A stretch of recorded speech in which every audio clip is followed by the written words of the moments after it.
How's it going, everybody? Welcome to We Do Tech. So recently we took a look at a bunch of other MSI graphics cards ranging from the Supreme to the Gaming X Trios, and today we have another Gaming X Trio here, the RTX 3060 Ti.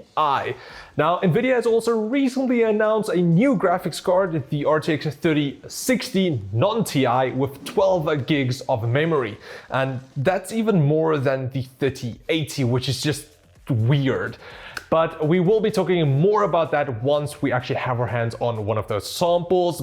So if you're wondering which card you should get, if you should wait for the 3060, in my honest opinion, you don't really have to. That card is more meant for crypto miners mining Ethereum, which needs a lot of memory, whereas the 3060 is still just the best bang for your buck gaming graphics card that you can currently get. But we're gonna see how the Gaming X Trio performs in this video just right after this. Now, if you wanted to pick up one of these cards for yourself, definitely go check out DreamwareTech.co.za, where you can get a bunch of other MSI products as well. Forget about subpar customer service. DreamwareTech delivers nationwide, keeps you updated on every step of the way, and also still something very special is that everything comes inside eco-friendly packaging, which I do love. So definitely go check out DreamwareTech.co.za with the link in the video description to get your new shiny MSI RTX 3060 Ti Gaming X Trio today. Now, so far, this is still the entry-level card for the 30 series range of GPUs, and it's retailing for around $400. That's around $100 cheaper than its bigger brother, the RTX 3070, and it will be around $70 more than the 3060 once that's actually released. So we might just actually need to wait to see how the 3060 performs, but again, I still have my doubts at actually how much it will be. But just like the other cards, the Gaming X Trio is definitely a good looking card with an all new design. Thankfully moving away from these somewhat more questionable design choices that we have seen on previous generations. Yes, all three fans are thankfully the same size this time. Now, as for the lighting, the card does have three RGB strips on the side of the middle fan that almost looks like claw marks, and an illuminated MSI logo on the side, and unfortunately a pretty badly diffused RGB strip running along the top edge of the card, which I think would have looked a lot better if they could have added a bit more smaller LEDs instead. But yeah, that's just unfortunately how it is, because there are some hot spots with these 6 LEDs that are currently there. But of course, all of the RGB can be controlled through MSI's Dragon Center software and hook it up to all of your other RGB products as well. Now, the fan shroud has an overall angular design in an all black and a gunmetal gray color scheme, which really works with the silver accents on the fans. The Gaming X Trio also comes with what MSI calls their graphene backplate, which is supposed to help make the card more rigid, but also help improve temperatures a bit as well. Speaking of cooling, MSI has put in a lot more effort in designing the cooling system for the card, trying to keep it as cool as possible while still trying to make it as quiet as possible as well. And I have to say they did find a pretty good balance here. Now, it does run a bit hotter than some of the other cards that we've tested before, but in turns also quieter. So is that a worthy trade-off you would want to make? Let me know down in the comments below.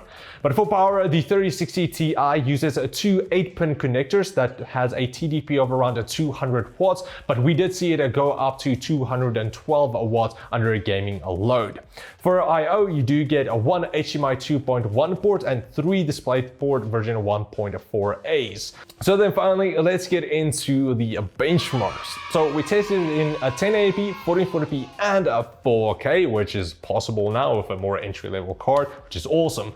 We did also do a ray tracing games, some new Gen AAA title games, and then also a fast-paced multiplayer games. So for our first game, we will take a look at Assassin's Creed Valhalla. This is also the first GPU that we tested on a 1080p on Valhalla, so our average was around 82 FPS. On 1440p, we were about 20 frames behind the 3080, and on 4K, there was only around 11 frames difference between the 3060 Ti and the RX 6800. Our first ray tracing title was Watchdogs Legion, so in 1080p, it was quite amazing. The 3060 Ti actually beat out the 3090 in 1080p, although again, the 3090 just didn't perform well in 1080p at all, so take that for what you will. With DLSS on, we saw over 70 FPS. And on 1440p, the 3060 Ti started to suffer quite a bit here, barely beating out the RX 6800 even with a DLSS on. In 4K, the 3060 Ti was well balanced, falling right in the middle of the chart. Then the newly released PC dominator Cyberpunk 2077 was next on the list. Again, this was the first GPU that we tested on a 1080p here. So with DLSS on, we actually broke the 100 FPS mark, which is great. But with RTX on, it dropped all the way down to 58 FPS. Still pretty impressive though on a more budget-related card. On a 1440p, we saw a 75 FPS average with DLSS on, but with only RTX on, we did see a massive drop at only around 13 frames a second, which is not too great. But again, you do have DLSS. For 4K, we just kind of did it for the giggles, as we know it would have suffered quite a bit. So with DLSS on, we did saw 41 FPS, which some might say is actually playable, but with DLSS and RTX on, it did drop all the way down to 12 frames a second. And without DLSS, it was completely unplayable at only 3 FPS, so not really usable. Control was our next ray tracing title. Here we got a over 100 frames a second rasterized test and almost 160 frames a second with DLSS. Even with ray tracing on, the card still performed well, doing over 100 FPS with DLSS on and 69 FPS with DLSS off. On 1440p, the 3060 Ti did start to struggle and exchanged a few blows with the 2080 Super. We did saw that without ray tracing, the 2080 Super did do better thanks to its higher tensor core count. But when ray tracing came on, the 3060 Ti did better thanks to its newer second generation ray tracing cores. The same happened in a 4K, but we did still manage to reach over 60 FPS with DLSS on.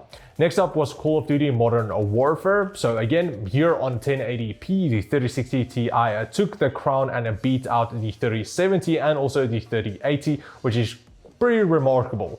In 1440p, the 3060 Ti was only 6 frames behind the 3070, and as well as in 4K being only 6 frames below the 3070 again, but about 30% below the RTX 3080.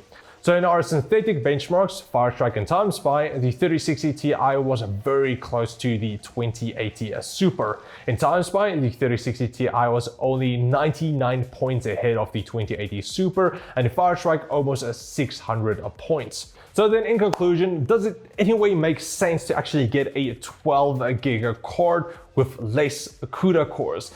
In my honest opinion, not really. Yes, we do need a more VRAM for higher resolution games, but even the 3060 Ti with its 8 gigs of memory is enough for 1440p and then also for 4K, especially with DLSS on. That's just amazing. So sure, games are becoming more demanding and 1440p will most likely become the new 1080p if people upgrade their monitors, which doesn't look like that's actually happening.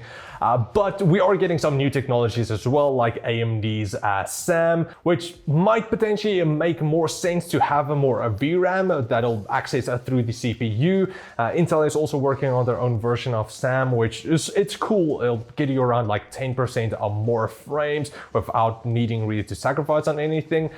But if you go for the 12 gig version, it has less CUDA cores, so honestly, that's not really a worthy trade-off for me. So the RTX 3060 Ti is still the best bang for the buck card that you can currently get. Combining that with the Gaming X Trio, it is definitely one of the meanest combinations that you can currently get, with great looks, great cooling, and also great performance. So a big thanks to MSI for sending over the Gaming X Trio 3060 Ti for our reviews. If you guys want to get it for yourself, definitely check out the links in the video description. If you guys enjoyed this review, also please like, share, comment like always, and I'll check all of you next time. Cheers, guys.